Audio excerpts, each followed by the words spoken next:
Welcome back to the Corbett Report. Welcome back. I'm James Corbett of CorbettReport.com, and if I've done my math correctly, today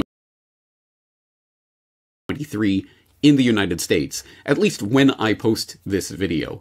And if it is, then that is an important date because tomorrow will be the date that all the Corbett Reporteers in the US, and anyone else who can make it, will be flocking to Washington for the Rage Against the War Machine event.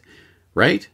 And if you don't know about the Rage Against the War Machine event, of course you can listen to my recent conversation with Nicholas Brana and Angela McArdle on Solutions Watch about Rage Against the War Machine, or you could go directly to rageagainstwar.com, where you can find more information about that rally, what is happening, who is speaking, why you should be out there in the first place, but hopefully my audience understands why it is important to be resisting the NATO war machine, I would assume, by this point. But I thought it would be particularly appropriate to arm my listeners, my peaceful listeners, with the most important ammunition in the InfoWar: knowledge, facts, information. And on that note, of course, this flashback that we're going to watch today is incredibly appropriate. It is a conversation that I conducted in 2015 with Rick Rozoff, then of Stop NATO International.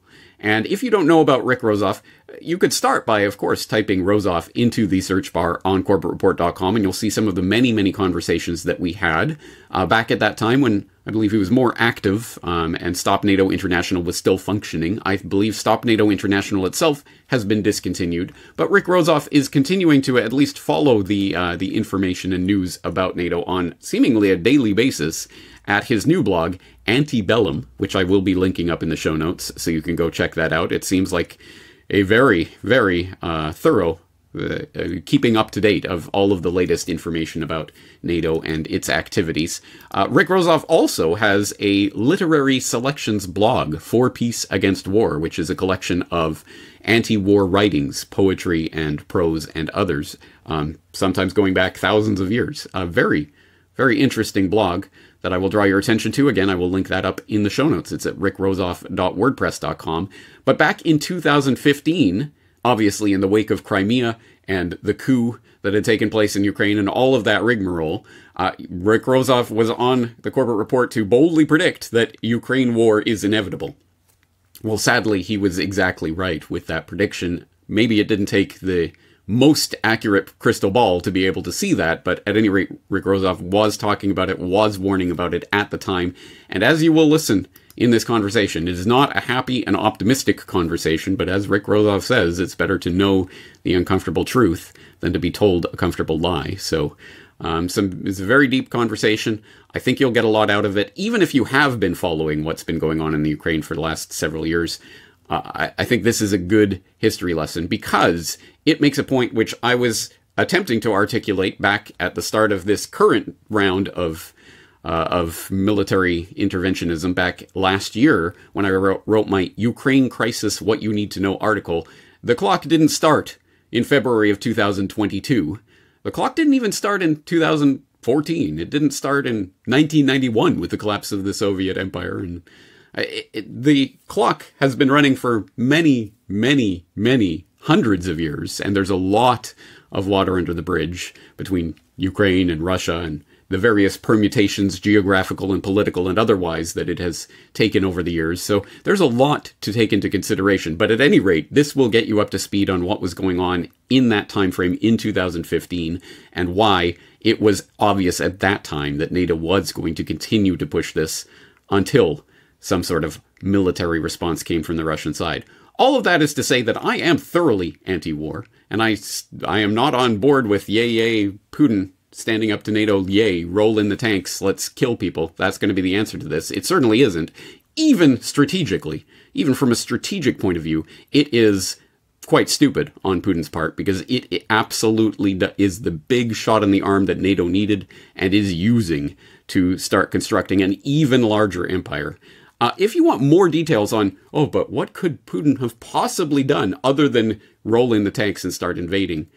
Well, there's a conversation that I will direct your attention to very recently between Rage Against the War Machine speaker Scott Horton and Rage Against the War Machine speaker David Swanson on Scott Horton's podcast recently on what Russia could have done instead of invading Ukraine, which I did post in my subscriber newsletter a few weeks ago, so I hope you're familiar with that conversation. But they make some very good points in there that military intervention was certainly not the only option, and definitely not the best option.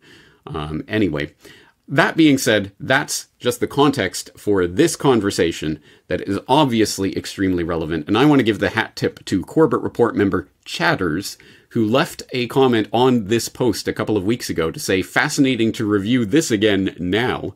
And you're exactly right, Chatters. And thank you for bringing this particular conversation to my attention, because after having done this work for 16 years now, there's all sorts of gems like this in the archives that I don't even remember exist. So sometimes I need people to remind me what exists in my own archives. So thank you, Chatters, for that. And Brock West, video editor extraordinaire, has visualized this for your viewing pleasure. But right now, let's get straight into it. My conversation from 2015 with Rick Rozoff on why Ukraine war with NATO against Russia is inevitable. Welcome, friends. James Corbett here, CorbettReport.com. Today is the 12th of February, 2015, across the date line here in Japan. Still the 11th of February back in the United States, where I am very happy to be joined on the line once again by our old friend Rick Rozoff of Stop NATO International at rickrozoff.wordpress.com. Someone who I hope you will already be familiar with, and if not, please check out the Stop NATO website, and also please check out our previous conversations. He is a wealth of knowledge geopolitically, and he is a powerful voice in the anti-war movement. So Rick Rozoff, thank you very much for taking the time to talk with us today. Thank you once again, James, for having me. I think there's no more vital time or issue, a time to be discussing it, or a vital issue than the Ukrainian crisis and all it portends for global developments. Well, Rick Rozoff, we are right in the middle of a news cycle right now that involves such developing stories as the ongoing attempts to negotiate a ceasefire between the Ukraine and the internal Ukrainian opposition, between the leaders of Russia, Ukraine, France, and Germany, that's ongoing right now in Belarus. And so there will be some results from that probably by the time most people are catching this conversation. We've also seen other developments that have a role to play in what's happening right now. For example, on the front page of Stop NATO International right now, you have U.S. Congress readies $1 billion for war in Ukraine. Also, U.S. deploys more warplanes in expanding anti-Russian campaign. We have some other interesting things making headlines, like the recent telephone call between Obama and Putin that occurred on Tuesday, in which Obama apparently warned Putin that there will be consequences if Putin does not grasp the opportunity for diplomatic resolution of this Ukrainian crisis this week. And of course, we also have the downright absurd, like the recently released Pentagon report stating that Putin actually has Asperger's. No word yet on what particular mental ailments Obama has, but I think we can all speculate. But in this mix of ongoing events, there is obviously a lot to bite off and chew, and as I say, a lot of this will be decided in the time between the time we record this and the time this interview is released. So let's set the scope and the parameter for what's actually happening right now in the context of this ongoing NATO aggression against Russia and bumping up against Russia. How did this eventuate, and what are the things that people need to know that they probably do not about the way this conflict is taking shape?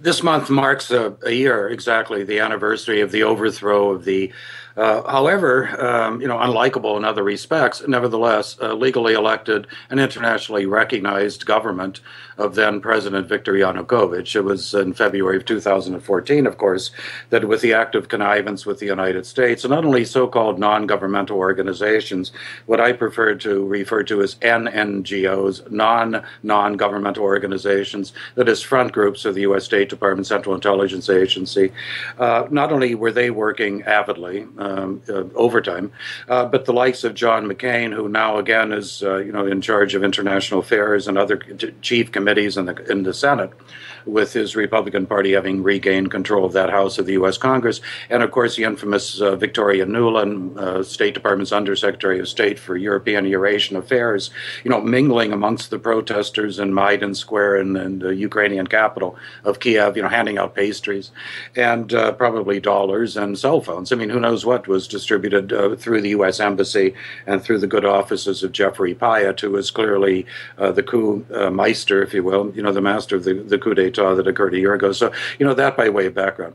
Immediately thereafter, the very man that in the intercepted or leaked a phone conversation with Victoria Nuland to Jeffrey Pyatt, wherein she used an obscenity in reference to the European Union, which, as I've stated repeatedly, is the least offensive part of that conversation. Handpicked the composition of a post-coup Ukrainian junta, mentioning particularly that Arseny Yatsenyuk would be head of government, which he is. He's prime minister and has been in the interim.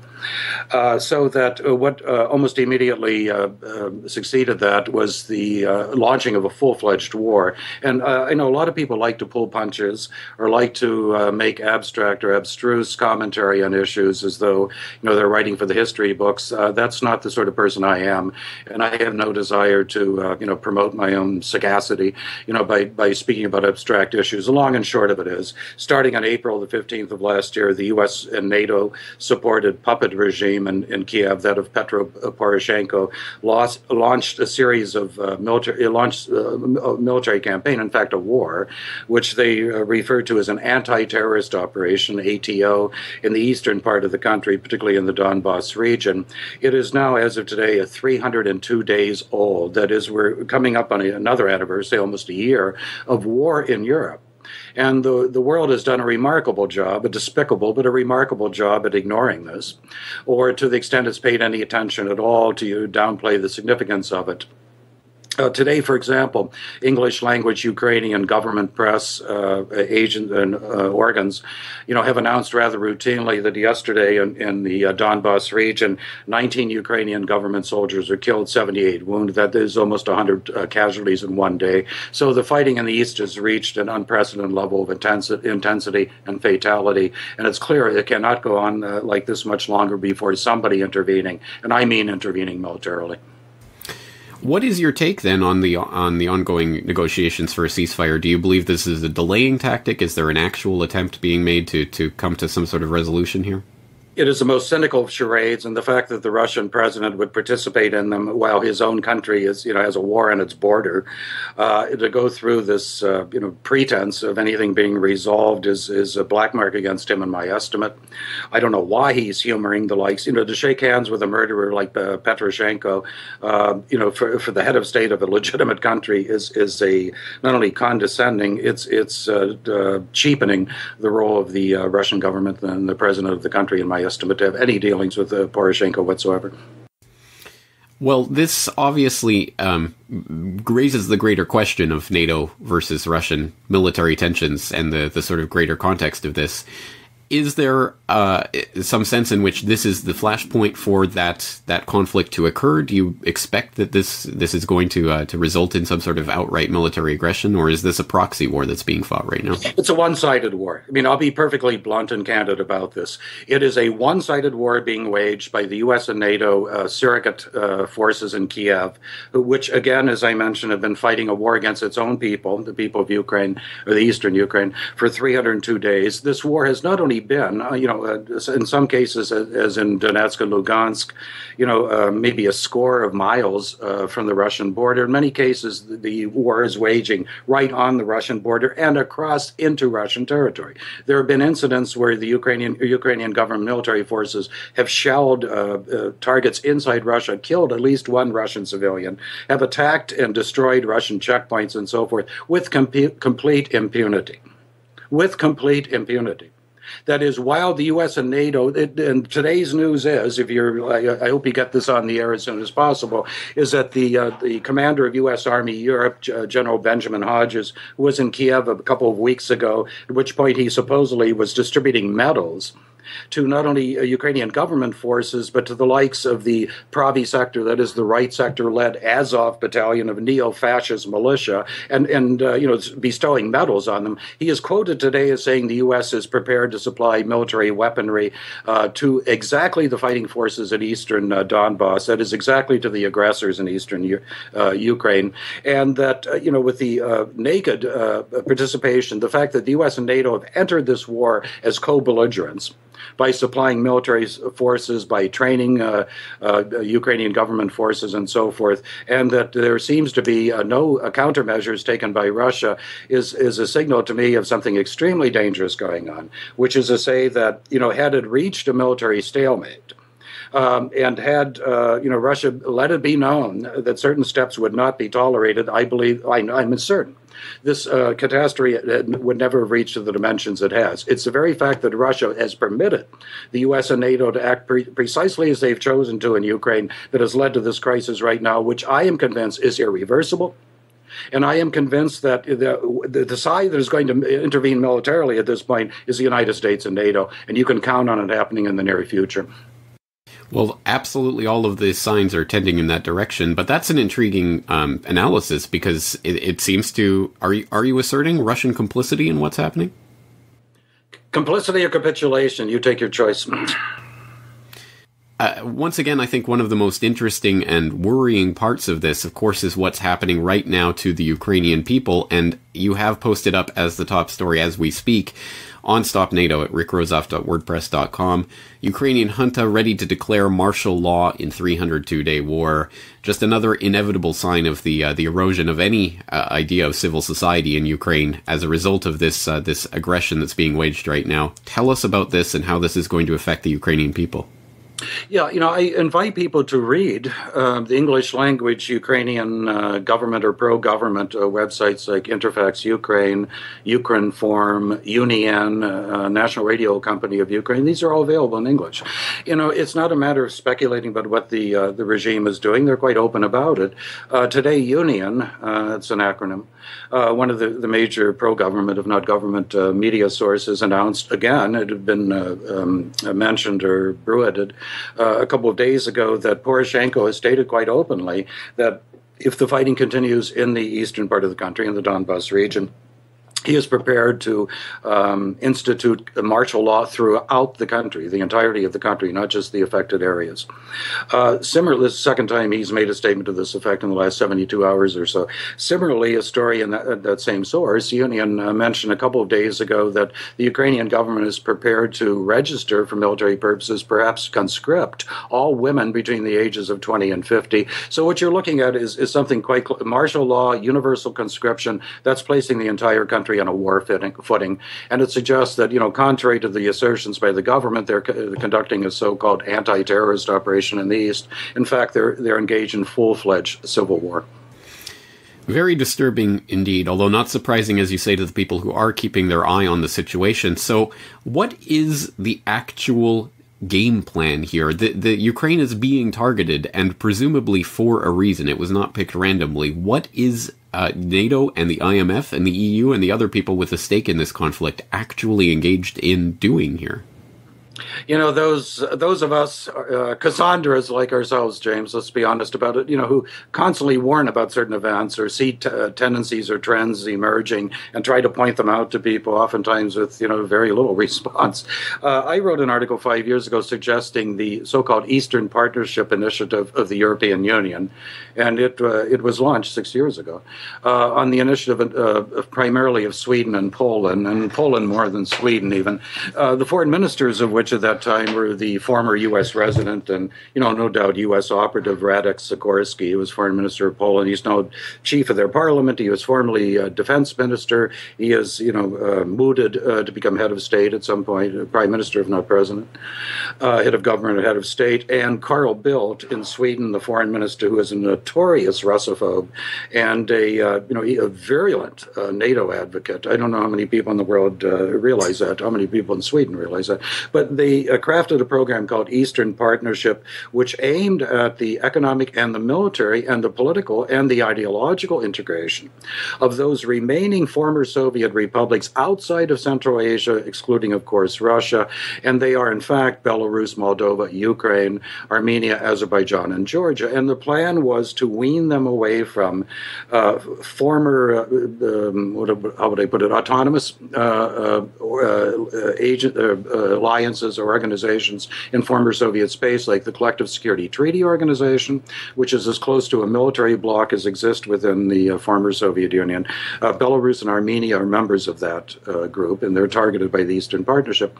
And all 6 countries, excluding Georgia, as of immediately after the Six-Day War with Russia in August of 2008, are members of the Commonwealth of Independent States, which is the closest equivalent, say, to the European Union that exists within the former Soviet Union. And that, my article 5 years ago suggested, because I thought it was transparently obvious, that this was part of a plan to wean the other former Soviet republics away from Russia, to destroy any post-Soviet formations, and to recruit all non-Russian former Soviet republics into the European Union and into NATO, at least excluding the 5 Central Asian republics, as they're not within the geographical purview of either the European Union or NATO, but in some other capacity through partnership programs.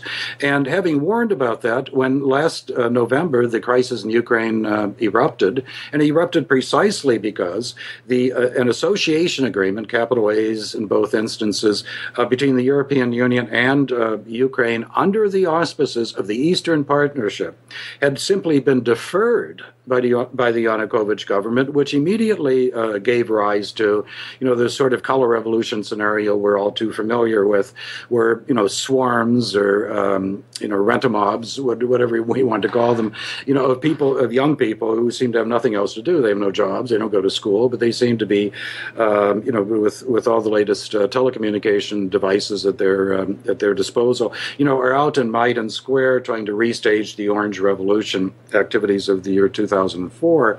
And one thing led to another, as we know. And again, a year ago, the internationally recognized government is overthrown in a violent uprising.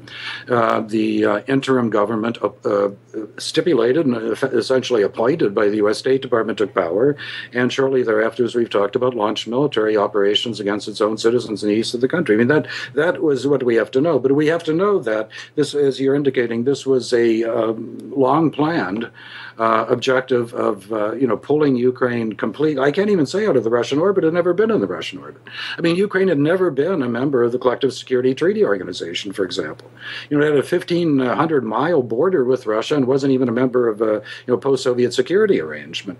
It had been a member of several NATO initiatives, including permanent military deployments in the Indian Ocean and in the Mediterranean Sea. You're speaking militarily, though. You're not suggesting that Ukraine was never in the economic orbit of Russia. Very little. I mean, it was a member of the Commonwealth of Independent States, as were the 12 former Soviet republics, excluding the 3 Baltic states. So, in that sense, I mean, that's a fairly loose affiliation. Of course, it will leave the Commonwealth of Independent States. Now, so the objective I mentioned earlier at the beginning of the description of the Eastern Partnership has been achieved. That Ukraine has been wrenched out of any, economic or political affiliations, organizations with which Russia is also a member. That's been accomplished. I should mention an opposition member of the Verkhovna Rada, the parliament in Ukraine. There's a video making the rounds now from Oleg Zarnov, where he talked last autumn, I think in October, November at the very latest, saying that the West, the U.S. and NATO, plans to overthrow the government in Ukraine and institute a civil war in the country. Now, I mean, that is not a wild guess. I think he had his ear pretty close to the ground. He understood what the plan was, and indeed, precisely that has ensued. Well, you paint a very vivid and persuasive picture of the geopolitical machinations and the military aggression that has led us to this point, but the question obviously becomes, how do we actually effectively oppose this militarization, this military aggression, and support the people of Ukraine without giving into the logic which would say that what we need is Russian military to be the anti-aggressors, and then, just supporting the war machine itself, which obviously relies on opposition. Military opposition to keep perpetuating itself. How do we actually insert ourselves in a fruitful way to stop this militarization? I wish I had a handy prescription for that, and if I did, I think it would be outdated the very moment I enunciated it. That is to say, that events are moving at such a rapid pace, they appear to be so irreversible. We have to keep in mind that we now have a airtight, hermetically sealed political system in the United States, particularly as it affects foreign policy issues, where there is absolute unanimity or almost such, in both houses of the U.S. Congress. 535 representatives in the House of Lords and the House of Commons. You can count on them voting unanimously to support any act of military aggression internationally, particularly against Russia. We've seen the Democratic Progressive Caucus, for example, vote to a person for the recent legislation that was basically a declaration of war against Russia to be, filed away in one's jacket pocket, for use as needed. So that we're not, the decades old and unfortunately no longer operative, remedies like writing or calling your congressman, I think can be safely dismissed at this point. Hoping, as certain people, whether with good intentions or otherwise, including many in the Kremlin, that the Ukrainian crisis would create a fissure between the U.S. and its European allies is transparently not materialized, and I would argue could not and will not be. There will never be such open divisions until the NATO is disestablished, is abolished. And I might add, people who are enthusiastic about the recent change in the Greek government might look at the fact that government has pledged fealty to both the European Union and NATO.